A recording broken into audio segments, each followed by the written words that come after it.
இன்றைக்கி வந்து பார்த்திங்கன்னா ஒரு புதுசான ஒரு ரெசிபி வந்து சொல்கிறேன். அது நிறைய பேர் கூட செஞ்சுக்கலாம். அது அப்பப்போ நான் எங்கள் வீட்டில் வந்து செய்வேன். சூப்பராக இருக்கும் டேஸ்ட்டு. இது வந்து பார்த்திங்கன்னா கேரட்டு அப்புறம் பட்டாணி வந்து கிச்சடிக்கு வேக வச்சேன். ஸோ கிச்சடி வந்து சடனாக வந்து கேன்சல் ஆகிடுச்சு.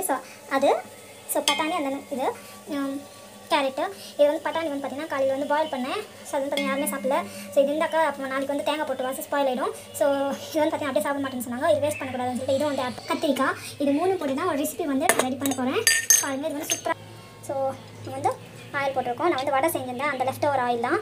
ஸோ எதனா செஞ்சாக்கா அன்றைக்கி வந்து யூஸ் பண்ணிடணும். இல்லை நான் வந்து பார்த்திங்கன்னா த்ரோ பண்ணிவிடுங்க. ஸோ கடுகு,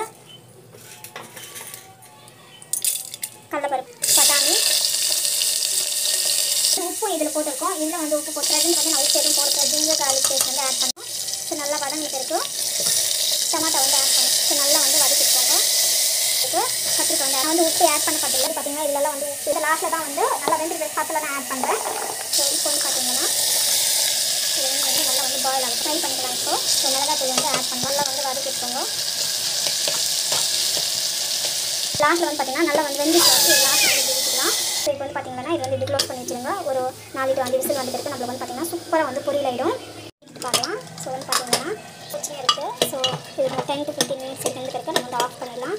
சூப்பரான ஹெல்தியான பொரியல் வந்து ரெடி ஆகிடுச்சு. மிக்ஸ் வெஜ் பொரியல். ஸோ உங்களுக்கு வந்து பார்த்திங்கன்னா சூப்பரான பொரியல் வந்து ரெடி ஆகிடுச்சு. வீட்டில் ட்ரை பண்ணி பாருங்கள். கண்டிப்பாக வீடியோ வந்து பிடிச்சிருக்கேன்னு நினைக்கிறேன். உங்களுக்கு பிடிச்சதுன்னா ப்ளீஸ் சப்ஸ்கிரைப் பண்ணிக்கோங்க. Thank you so much. ஹை ப்ரோட்டீனான ஹெல்தியான ரெசிபி நீங்கள் வந்து அப்படியே கூட சாப்பிட்லாம். சூப்பராக இருக்கும். எக் கறி வந்து எப்படி பண்ணுறதுன்னு பார்க்கலாம். இது வந்து சூப்பராக இருக்கும். என்னோட ஸ்டைல் வந்து நான் பண்ணேன். இந்த ரெசிபி வந்து ஆல்வேஸ் எங்கள் அம்மா தான் சொல்லி கொடுத்தாங்க. ஸோ இது வந்து பார்த்திங்கன்னா உரிக்கும் போது வந்து பார்த்திங்கன்னா அது எனக்கு தெரியல. எப்போ எக்கோ கறி பண்ணாலும் வந்து பார்த்திங்கன்னா இந்த மாதிரி கரெக்டாக பர்ஃபெக்டாக வந்து பார்த்திங்கன்னா உரிக்க முடியல. அந்த மாதிரி பீஸ் ஆகிட்டு அது என்னத்துக்கு தெரியல. எங்கள் அம்மா கிட்ட லெமன் போஷனாங்க. பட் ஸ்டில் எனக்கு வந்து அப்படி ஆகிடுது. ஸோ நான் வந்து குக்கரில் போடுறேன். மேபி அதனால கூட இருக்கலாம். அதுதான் காரணம். பிகாஸ் என்னத்துக்குன்னா குக்கரில் பார்த்திங்கன்னா சீக்கிரம் ஆகிடும். கேஸ் வந்து அட்ஜஸ்ட் ஆகும். ஸோ மேபி அதனால தான் இருக்கலாம். இல்லை வந்து பர்ஃபெக்டாக வரும். ஸோ இப்போ பார்த்திங்கன்னா நான் வந்து ஆயில் போட்டுப்பேன். ஆயில் போட்டு எக் வந்து பார்த்திங்கன்னா இதில் போட்டுட்டு பார்த்திங்கன்னா எக்குமே போடல. ஜஸ்ட் அப்படியே வந்து வறுத்து போகிறோம். அது வந்து பார்த்திங்கன்னா கலர் வந்து நல்லா வந்து சேஞ்ச் ஆகும். இன்னும் கொஞ்சம் நேரம் வந்து கலர் சேஞ்ச் ஆகும். நெக்ஸ்ட் நான் இதில் உப்பு எதுவுமே போட்டுக்கல. அப்படியே வந்து ஜஸ்ட் வறுத்துக்கிறேன். ஸோ உப்பெல்லாம் போட்டால் ஒரு மாதிரி வந்து கற்றுடும். ஸோ நான் வந்து பார்த்திங்கன்னா அப்படியே வந்து வறுத்துக்கிறேன். இது வந்து பார்த்திங்கன்னா இந்த கலர் லான பிறகு நம்ம வந்து ஃபிக்ஸ் பண்ணிக்கலாம்.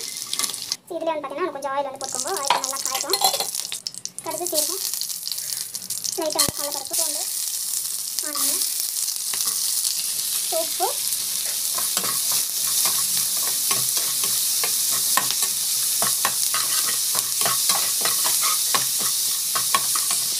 பெருங்காயம் இஞ்சி தள்ளி போட்டு கவுச்சி நாட்டு எல்லாமே எடுத்துக்கோ.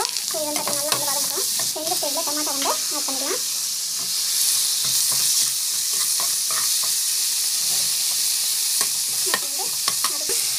மிளகாப்பொடி வந்து என்னென்னு பார்த்தீங்கன்னா ஆட் பண்ணிங்கன்னா இல்லை வந்து பார்த்தீங்கன்னா மிளகாத்தூள் தண்ணி மஞ்சள் பொடி எல்லாமே இருக்கும். ஸோ நம்ம வந்து பார்த்தீங்கன்னா நல்லா வந்து வதக்கிக்கலாம். ஸோ தண்ணி வந்து ஆட் பண்ணிட்டு கொஞ்ச நேரம் வந்து வேகட்டும். போட்டுடும். அப்புறம் லாஸ்ட்டில் போட்டு ஒரு 5 minutes வரைக்கும் இறக்கலாம். கொஞ்ச நாள் வேகிறதுக்கு நம்ம வந்து இறக்கலாம். ஸோ கொஞ்ச நாள் வந்து நல்லா வந்து கொதிக்கிட்டோம். ஸோ அது வந்து தொக்காண்டு இது வந்து பார்த்தீங்கன்னா கொஞ்ச நாள் வந்து தொக்காண்டு போட்டால் நல்லாயிருக்கும்.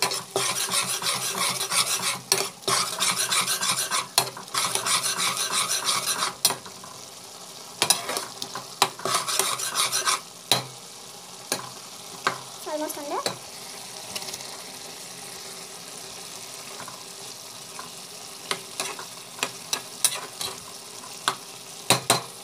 கொஞ்ச நாள் வந்து வேகட்டும்.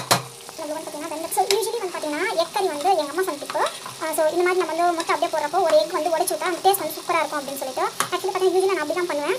ஆனால் இன்றைக்கி வந்து பார்த்திங்கன்னா நான் மறந்து போயிட்டேன். ஸோ அது பதில் வந்து பார்த்திங்கன்னா ஒரு எக் வந்து பார்த்திங்கன்னா ஆல்ரெடி பீஸாக போயிடுச்சு. அந்த கிரேவி டேஸ்ட் வந்து நல்லா இருக்குமா. நான் வெஜிடேரியன்றதுனால நான் வந்து அதெல்லாம் வந்து பார்த்திங்கன்னா சாப்பிட்றது இல்லை. பட் நான் நான்வெஜ் வந்து சூப்பராக பண்ணுவேன். நான் வந்து சாப்பிட்றது கிடையாது. உப்பு காரெல்லாம் கூட பர்ஃபெக்டாக இருக்கும். இன்கேஸ் ஒரு வேளை உப்பு கம்மியானாக்கா வந்து பார்த்திங்கன்னா அப்புறம் வந்து என் ஹஸ்பண்ட் வந்து போட்டுப்பாரு. ஸோ இதெல்லாம் பார்த்திங்கன்னா நான்வெஜ் வந்து குக் பண்ணுறதுக்கு வந்து பார்த்திங்கன்னா வெஜிடேரியனாக இருக்கிறவங்க கொஞ்சம் டிஃபிகல்ட்டாக இருக்கும். பிகாஸ் நம்ம உப்பு காரெல்லாம் பார்க்க முடியாது. பட் டேஸ்ட் வைஸ் நல்லா தான் இருக்குது அப்படின்னு என் ஹஸ்பண்ட் சொல்ல மாட்டார். எவ்வளோ வரைக்கும் நல்லா இருக்குன்னு தெரியாது. என் பசங்களாம் கூட சூப்பராக இருக்குன்னு சொல்லுவாங்க. ஸோ அதுதான் நம்ம பர்ஃபெக்டான எக் கறி வந்து ரெடி ஆகிடுச்சு. வீட்டில் ட்ரை பண்ணி பாருங்கள். Thank you so much. Bye for my shell. எல்லாம் பார்த்தீங்கன்னா பர்ஃபெக்டான எக் கறி வந்து ரெடி ஆகிடுச்சு.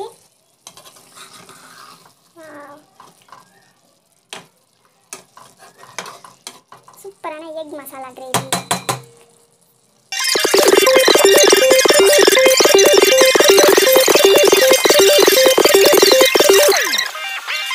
Boom!